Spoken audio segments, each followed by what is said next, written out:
Good morning, Big Brother fans. It is Thursday, July 22nd, and we're at, what, day 15 in the Big Brother house? Day 16? Day 16, I think. Eviction tonight. Frenchie is going. Let's just cut past that part, because that's a done deal. Rogue votes. Possible? Yes. Definitely. If I were in the house at this point, I would probably throw one out. It's 99.99999% sure that Frenchie is going, so why not toss out a rogue vote there to cause a little chaos if you feel comfortable in your place in the house and you aren't worried about the potential damage of a rogue vote. As I've said a couple of times, I think it would be a good idea if you think Frenchie might come back and you want to make him think that there's a possibility that somebody in the house still wanted him to come back. That way you have the ability to say, that was my rogue vote. Of course, other people will probably claim it too, but, you know, what are you going to do? If nobody claims it, then he walks back in the house against everybody. Mind you, Frenchie isn't coming back in the house, but the house guests don't know that. So, a lot went on last night. Some of it may matter, some of it probably won't, but we're going to try to discuss most of the bits and pieces. I watched a good portion of it. However, I watch it out of the side of my eye because I know that things are going to really depend on who gets head of household. I would say Brent and Whitney are in serious trouble for this week if one of them doesn't get head of household. If one of them gets head of household, then I would say Brittany's in some serious trouble, and after that, I'm not sure. That would be just a total toss-up. In that, I think he might go after Claire because he seems to think that Claire, or he seems to say or imply that Claire is the one who founded the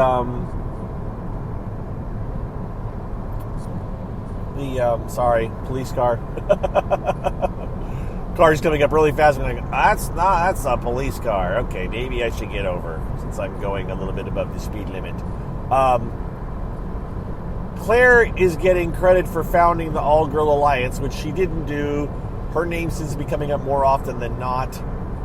And so it's potential that Brent might go after her. I don't know. We'd have to see. I don't think Brent's going to win it. But there's always that chance. People might decide to throw it. So, alliances. This is where things get a bit muddy, murky, 100% sure.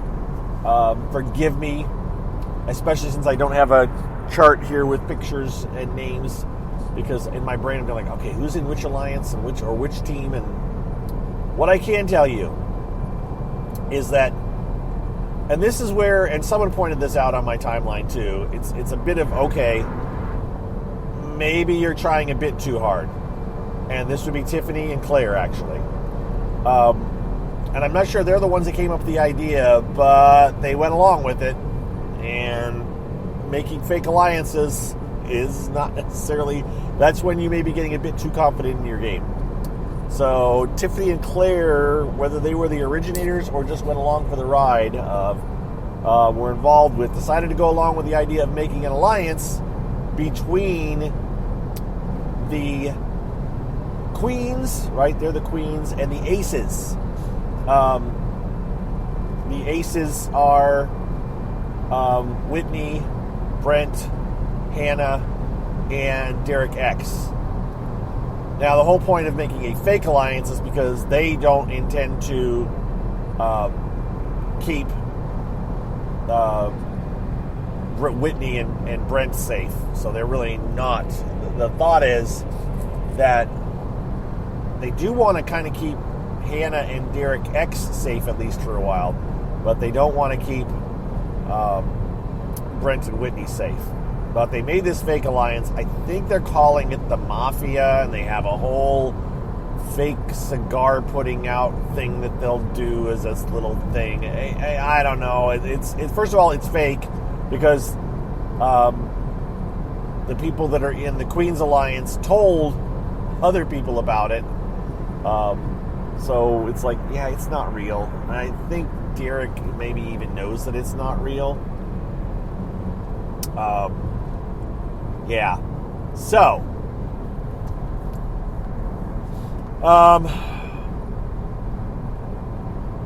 that happened. Remind me if I have time. I'll talk about. Yeah, I know you're going to be able to remind me to talk about the editing of the show.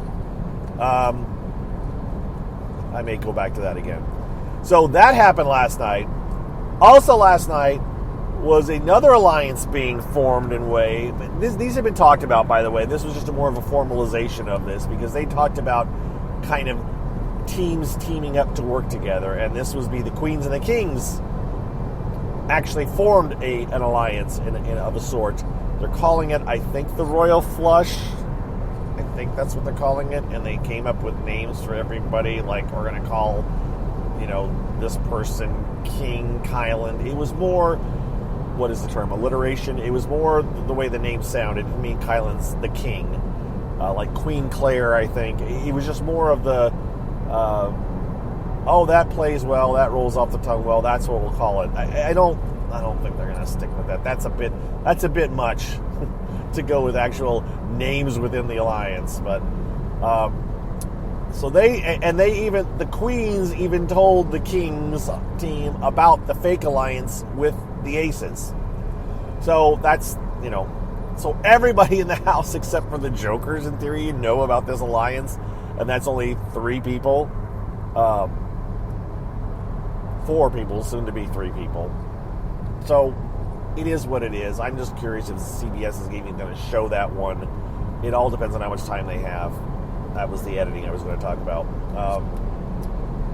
But I thought when I saw them naming the names of the members of this Royal Flush that they included Derek X in there. So I'm not 100% sure if that is just a Teams alliance or if it's a Teams Plus alliance that includes like Derek X.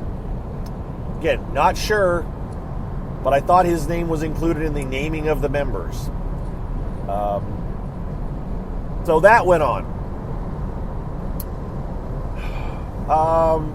And late at night, I caught this from a couple of different accounts that Kylan did some cam talking and went through a whole list of stuff where he did a long cam talk. And I said this would be a good thread to check out. The list included things like, I guess, Kylan let himself get a little bit heavy, and I mean a little bit heavy, like he got rid of his six-pack before he went in. Apparently he was in a little bit better shape, but he decided it wouldn't look good to be in too good a shape, so he kind of let himself go a little bit. Okay, that's smart. Probably very smart. He also says he sees Tiffany as his biggest threat, or as the biggest threat. Now, I'm reading that as he knows how good Tiffany could be at this game or how good she is. All right? I don't think it means that he's going to let her go after her right away. I'm going to wrap this up, actually, because I just saw the time, and I need to go. So I'm going to cut this one short.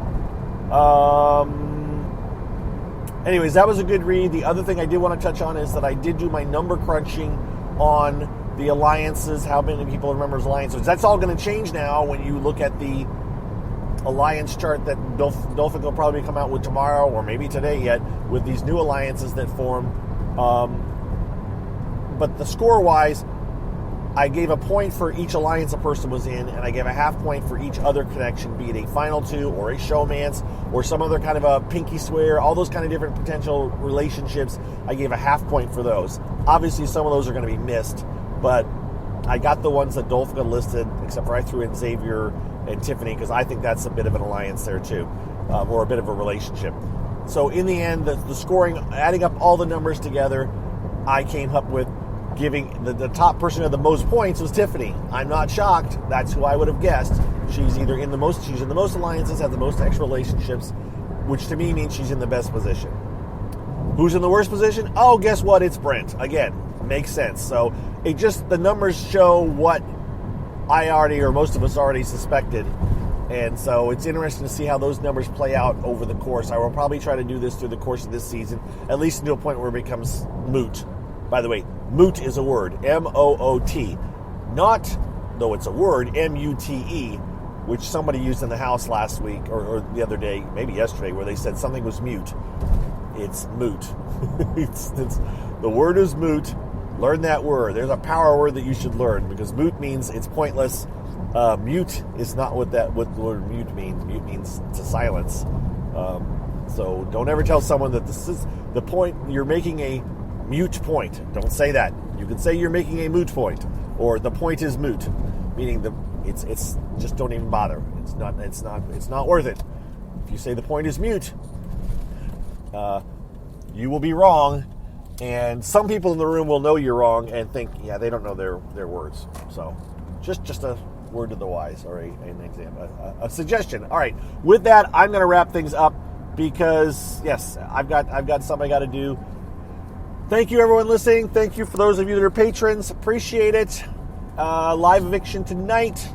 Frenchie will go. Then we'll have a head of household. I don't expect an endurance competition, but watch everybody's timelines. If we get an alert that it will be endurance, we'll let you know. Sometimes we're told, sometimes we're not.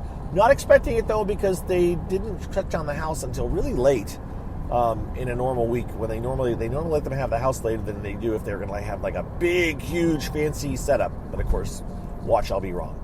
So that happened, or that's happening. That's it. Yeah.